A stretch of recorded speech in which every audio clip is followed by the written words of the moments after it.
ఏం బేసిస్ మీద కొట్లాడతారు, ఈ ఎలక్షన్ అజెండా ఏంది, ఈ ఎలక్షన్ యొక్క ఇంపార్టెన్స్ ఏంది ఇంకా పెద్ద మనిషికి ఇంకా అర్థమవుతున్నట్లేదు. This election is for national security, fought for national, not just development. Your Rahul Gandhi or Congress party is nowhere close to Modi's development. దగ్గర డెవలప్మెంట్ లేదు. డెవలప్మెంటే కాదు, మీ కాంగ్రెస్ పార్టీ జాతిని ఏ రకంగా అవమానపరిచింది, దేశాన్ని ఏ రకంగా కాంప్రమైజ్ చేసింది, ఓటు బ్యాంకు రాజకీయాల కోసం దేశాన్ని విచ్ఛిన్నం చేసింది, దేశాన్ని విభజన చేసింది. రానున్న కాలంలో మీకు క్లారిటీ లేదు మీ పార్టీకి. ఓ పిచ్చోడు దిగ్విజయ్ సింగ్ అనే పిచ్చోడు కాంగ్రెస్ పార్టీ గవర్నమెంట్ అదేంటి ఏం అలయన్స్, ఆ కాంగ్రెస్ పార్టీ అలయన్స్ గవర్నమెంట్లోకి వస్తే 370 వాపస్ చేస్తామంటాడు. మీ రాహుల్ గాంధీ టుకుడే దేశ్కి టుకుడే ఉంది ఇన్షాల్లా అనేటువంటి మీ రాహుల్ గాంధీ నడుస్తూ ఉంటాడు వాళ్ళు పక్కన పెట్టుకొని. మీరు టోపీలు ధరించేసి సిఏఏ వద్దంటారు, మీరు ఎన్ఆర్సీ వద్దంటారు, మీరు యూనిఫామ్ సివిల్ కోడ్ మీద ఒక మీ స్టాండ్ చెప్పారు, పాపులేషన్ కంట్రోల్ చేసుకుందామంటే చెప్పరు.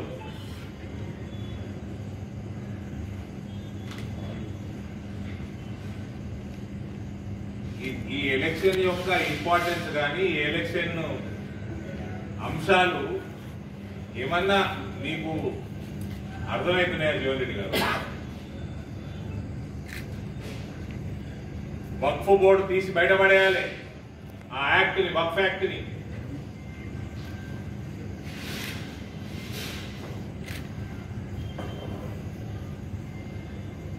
పర్సనల్ లాలు ఉండవు, ఒకటే లా ఉంటే దేశంలో.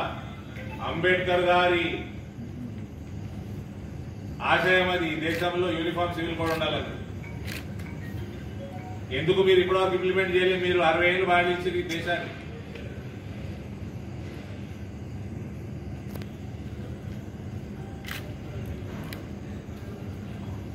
దేశాన్ని విభజించిన పార్టీ మీది. విభజించినాక 1975లో సెక్యులర్ పదం తీసుకొచ్చి పెట్టిన పార్టీ మీది రాజ్యాంగంలో.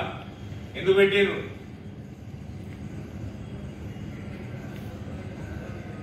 మథురాలో కృష్ణుడు పుట్టిన జన్మస్థలం ఏదైతే జైలు ఉన్నదో ఆ జైలు మీద ఇంత పెద్ద మస్జిద్ ఉన్నది. ఆ కేసు కోర్టులో ఉంది. మీ స్టాండ్ ఎటువైపు అంటే ఆన్సర్ ఉండదు.